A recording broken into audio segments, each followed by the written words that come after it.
Hello, everyone. Good afternoon. Welcome, everyone, to another All Recovery meeting. My name is Michael. I'm one of the grateful recovery coaches. I am Craig. I'm here as a recovery coach, and this is going to be a fun day. We're going to make it fun anyway. Going to be awesome. And I'm Karen, also a recovery coach.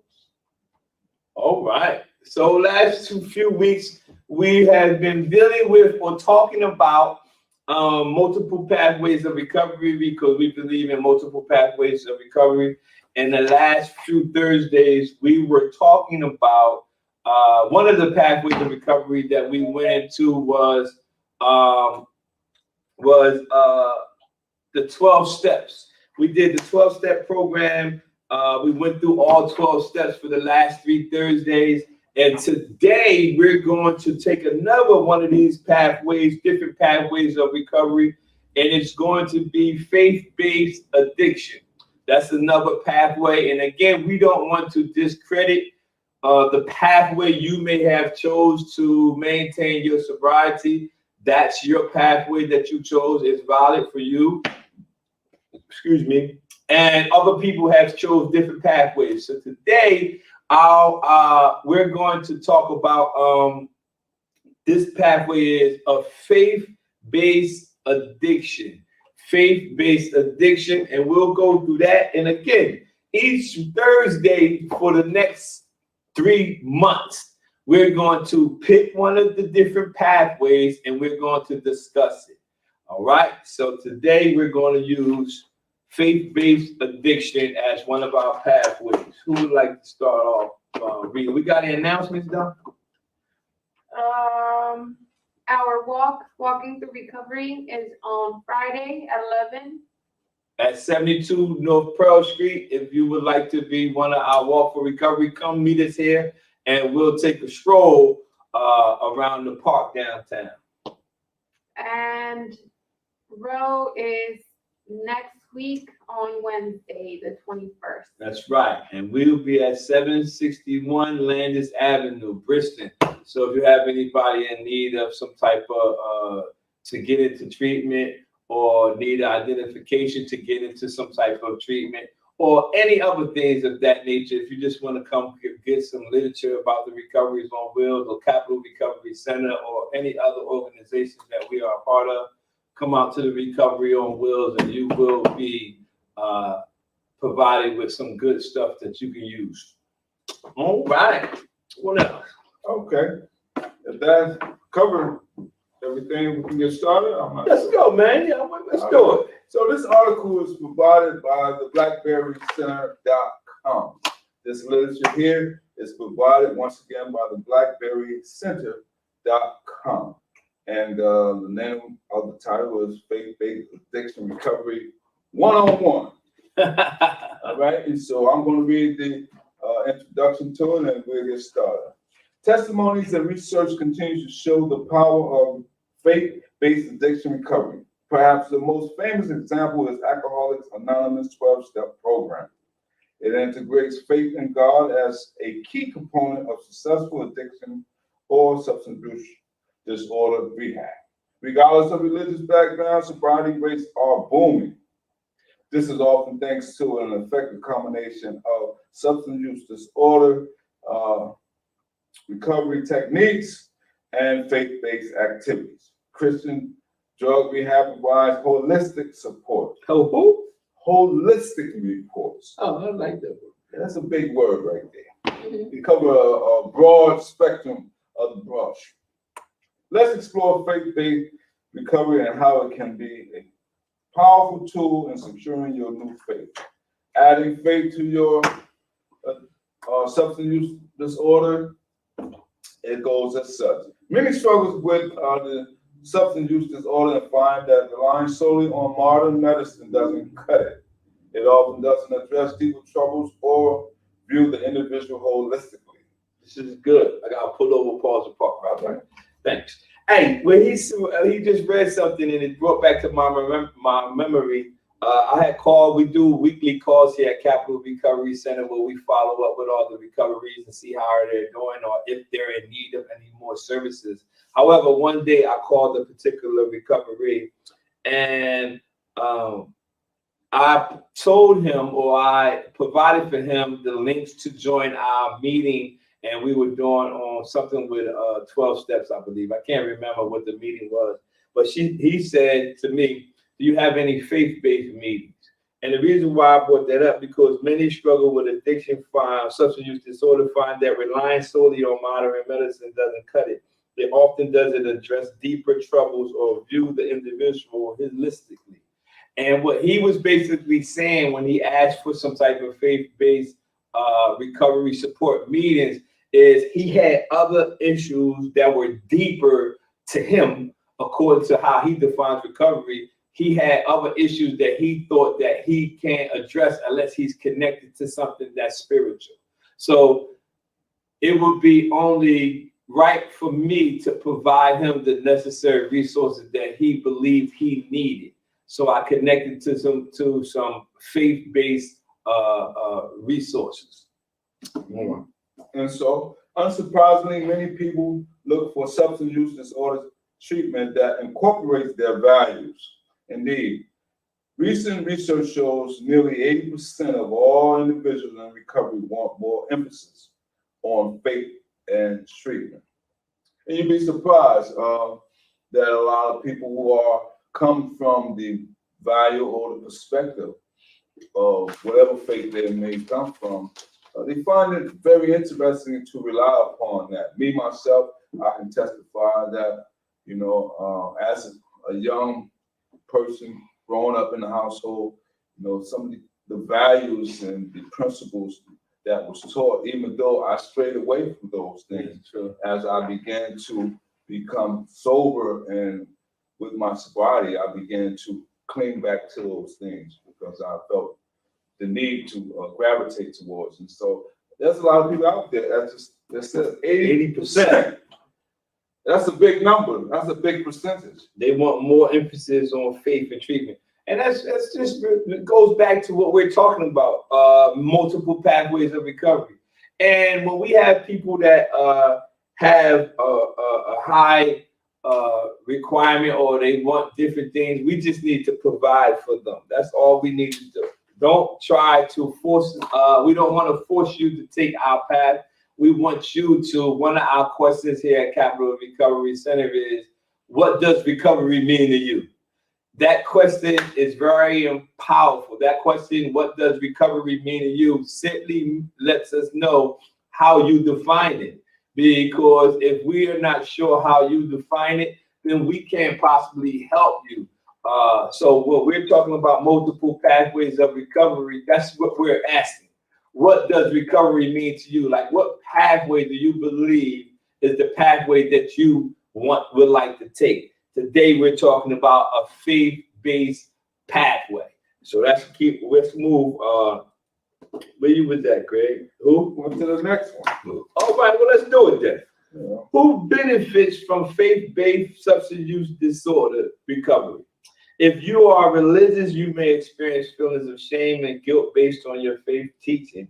This may trigger further drug and alcohol abuse. Faith-based rehab programs offer you an opportunity to heal your spiritual wounds And what that simply means is because in faith-based we have a standard, or there's a particular standard. Sometimes when you miss the mark, or relapse, if you will, you feel guilty based on your faith teaching. But what we want to do is to let you know that there's opportunity to heal your spiritual wounds. So don't be discouraged. Substance abuse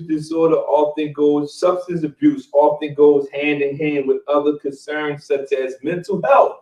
A man right here was just talking about that earlier today, about how they are hand in hand in a lot of situations. This is get overlooked a lot. Yeah, because of the masking. They call it masking when a person who suffer from dual diagnosis, mental health and substance use disorder. And so a lot of times people don't realize that even though they may be suffering from substance use disorder, until they treat this substance use disorder, a counselor or a therapist will begin to treat them who suffer from a mental illness as well. So those are our key components. And so we here at Capital Recovery Center, we're taking on some more information on CTR. It's good stuff, man. What's that stuff? Do you remember? No. Cognitive therapy and recovery. Good stuff. Come on, man. Come on. I knew he know. You see, because he threw me up there on his teaching Friday. I need you that day. You came through, man. Like, well, I'll tell you came through for it, brother. I appreciate you. You live, so I appreciate it. Appreciate you, man. Now. Hey, thank all you guys who are joining our live. And you see, we like to enjoy ourselves. This is the same thing you can do in your recovery lives. Listen, faith-based program focus on an addiction treatment program as an opportunity to reflect on and improve your relationship with God. It can also focus on improving your mental health. This is the faith-based program strategy. Remember, we're talking about multiple pathways to recovery. Faith-based is one of those pathways. So if you're considering a faith-based drug or alcohol rehab, talk to the Recovery Center. That's us. Asked about spiritual practice and activities. This is what I was talking about when the guy asked me, when I was checking on him, seeing how he was doing. He asked for different meetings that deal with spirituality. Then think about the kinds of faith-based activities that may help you on your journey to a long-term sobriety. They may include, go ahead, Ms. Karen.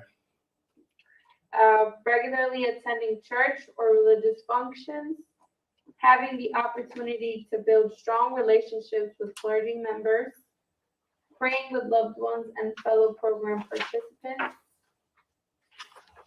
Likewise, if you're new to your faith or questioning your faith, you can still benefit from faith-based recovery programs. Healing with faith does not require to be affiliated with one religion or another.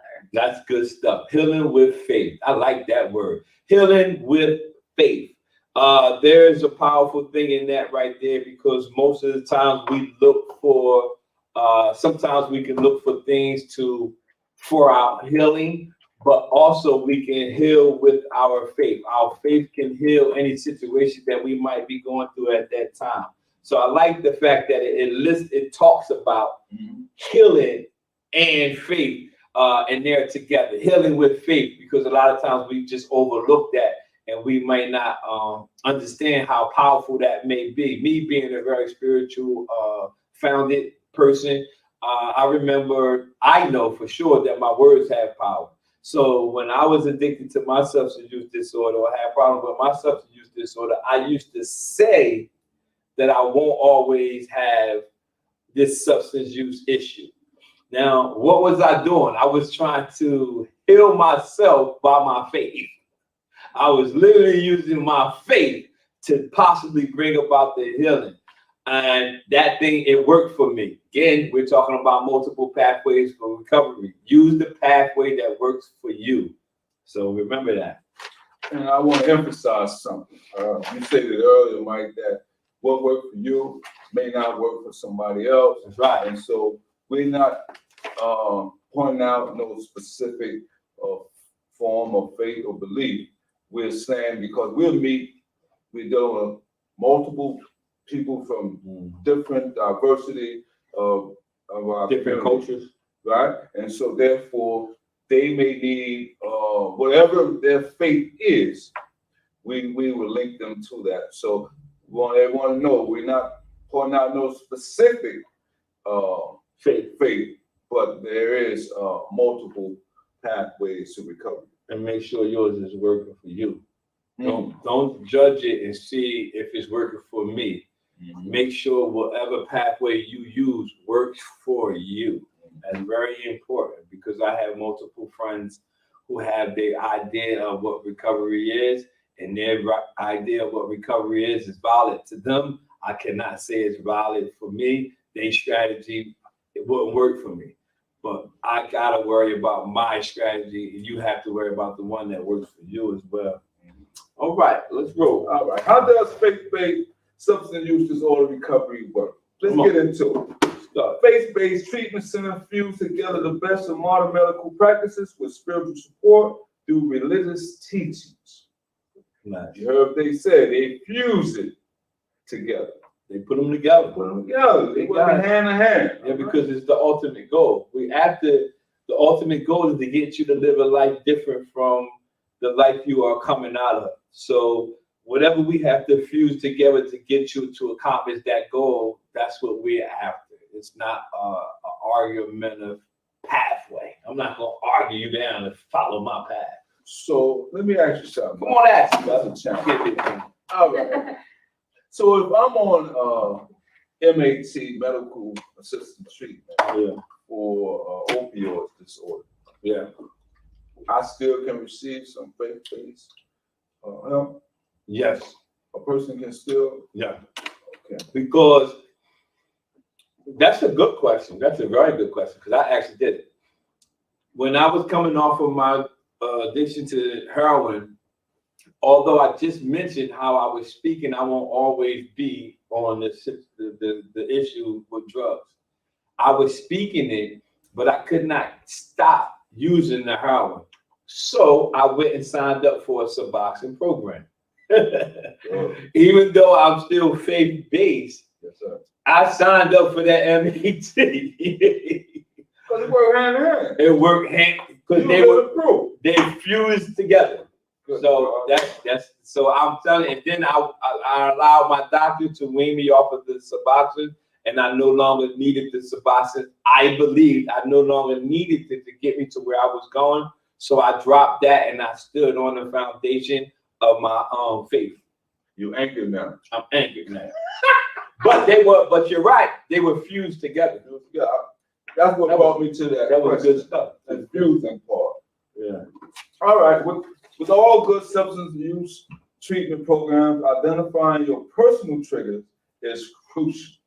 I'm gonna pull over pause part right here, Mr. Williams. Listen, identifying your personal trigger is crucial. Identifying your personal triggers are crucial. It's very important that you identify your personal triggers. When you identify them, you're able to pinpoint, if you will, what areas in your life you need to address or stay away from. I call them, when you identify your personal triggers, me personally, I call them high-risk situations. Because if I can identify the thing that might trigger me to go back to use them, they are high-risk situations. You need to, he says, you need to identify your personal triggers. Identifying your personal triggers are crucial. Mm-hmm. From a therapeutic perspective, come on, they call those stimuli. Stimuli. Anything that will stimulate you to behave irrational or outside of the norm, then you must identify what those stimuli are. What made you do it? They call them triggers. Triggers. What set you off? What did it? You know, what things that you go around is going to cause a adverse reaction. I learned something from one of my mentors. Thank you. He taught me to identify, because I couldn't really identify my triggers. So he says, think about the last few times you relapsed. What were you doing before you used? I said, wow. He said, what were you doing? What were you thinking? And I knew what I was thinking, and I knew what I was doing. So he said, put them down. Then he walked me through it and showed me that these are your triggers. Look at both of the things that both same thing I was doing, both relapse was in that list. It was in that list. And one of them was people. I kept trying to, every time I got clean, I would go around my people who was using, and my purpose was going around them was showing them how well I'm doing. I don't do that no more. They just would have to watch me on Facebook. I'm not coming around and showing them how well I am doing. It was a trigger for me. That's right. The ABC model. ABC. ABC, aggravating events, how you perceive them. B is the self-talk or belief values that you may have. What's the C? C is the consequence. All right, that's the stuff. ABC. That's what it's called. All right, Activating event. Let's move. let's move on, guys. All right, where we at? The goal is to create new healthy outlets while working through underlying emotional and mental concerns. Faith-based programs take these ideas further. They create a spiritual community that encourages overall wellness. Overall wellness. They don't miss nothing out. No, not just the substance. Removing the substance is one thing. Developing coping skills is another thing. Once you remove the substance, if you don't develop coping skills or relapse prevention skills or whatever you want to title them, you must develop life skills, coping skills, relapse prevention, because the simple fact of the matter is whatever issues you had before will arise again. How you're handling those situations is what changed in my life. I can only use me. Those situations that I was faced with before came about, but how I dealt with those situations changed. That was it. And so from an ethical point, right, when you start addressing your morals, your values, and your principles, things that, I may mention or hinted on, you learn certain households, you develop that at home. And so you carry, even if you stray away, those are your core values. And so if some people that may come in here who may not be connected with those coping skills or mechanisms, Need to learn them. we're gonna Help them. we're gonna help you. Yeah, because some of them, just because we were raised a certain way, don't necessarily, we have to make sure or take into account that just because we know something doesn't necessarily mean that person knows. Absolutely. Because like, you should know this. No, because you know it don't mean that individual knows it. So as recovery coaches, it's our job that's why we do a RMP, recovery management plan. We try to glean that information from the people we are dealing with so we can put them in better positions to succeed. And the only way we can do that is gleaning the information from them and providing them with the necessary tools to succeed. Man, that's a good summation, man. You ain't got no paralegal skills in you. All right, let's move on. Oftentimes in your substance use disorder, you may have felt excluded in areas of your life. Maybe your friends, your family, or your coworkers didn't reach out to you as you struggled. However, that feeling of exclusion can exacerbate your addiction, your substance use disorder. Faith-based substance use disorder program focus on inclusion and acceptance by. There's some bullets here. Let's do it. There's 6 of them. I take one, someone else take? That's right. All right. First bullet, guiding you to develop a deeper relationship with God. That's good stuff. Teaching spiritual principles that can help you recover. Focusing on group and individual religious activities like meditation and the study of scripture. Providing drug counseling. Nice. Helping your detox safely. Teaching you about relapse prevention. And so, once again, faith-based substance use disorder programs focus on these inclusion and accepted by. All right? All right. Someone else want to read, or? I got it. Many of these programs also incorporate tenets of the 12 steps, although many people think of the steps as Christian-specific. Recovering people struggling with substance use disorder are not forced to believe in Jesus Christ. Rather, participants are asked to find their own higher power and submit to it. Nonetheless, there are many programs focused on specific faith background. With these, you may find that programs that align with your specific spiritual belief offer you the best results. Listen to me. it says find a program that aligns with your specific spiritual belief.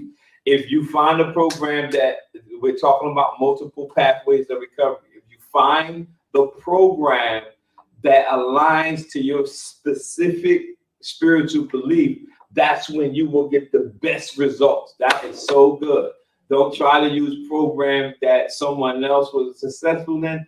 Find the one that meets your specific religious belief, and you get the best results out of it. Mhm. All right, what we got? Let's bring them on in. The Overcoming. substance abuse with faith support. Overcoming substance abuse is never easy. It takes willpower and self-determination. It's a battle to push through temptations and prevent relapse. For this reason, many people find success in Christian rehab programs. They incorporate the best medical treatment with spiritual support that can clear your path to sobriety. It can also help you find support in your community, develop healthy outlets, continue to grow and succeed throughout recovery. She said a mouthful right there. That was a whole, overcoming it with faith, with your support, a support network. I have a great support network around me that I thank God that I have that support network around me, because I know I can't do it on my own. And with that, we're talking about multiple pathways of recovery. Next Thursday, we will do part 2 of the exact same thing. If you're in need of any services, please reach out for help today. Our number will be on the screen. If it's not on the screen, oh yes, it is on the screen. 1-800-236-2448. Also, you can call the office 856-391-7449. If you find yourself struggling in any area, just always remember there are multiple pathways to recovery. Our suggestion is pick the pathway that is specific for you, so you can get the best results out of your sobriety.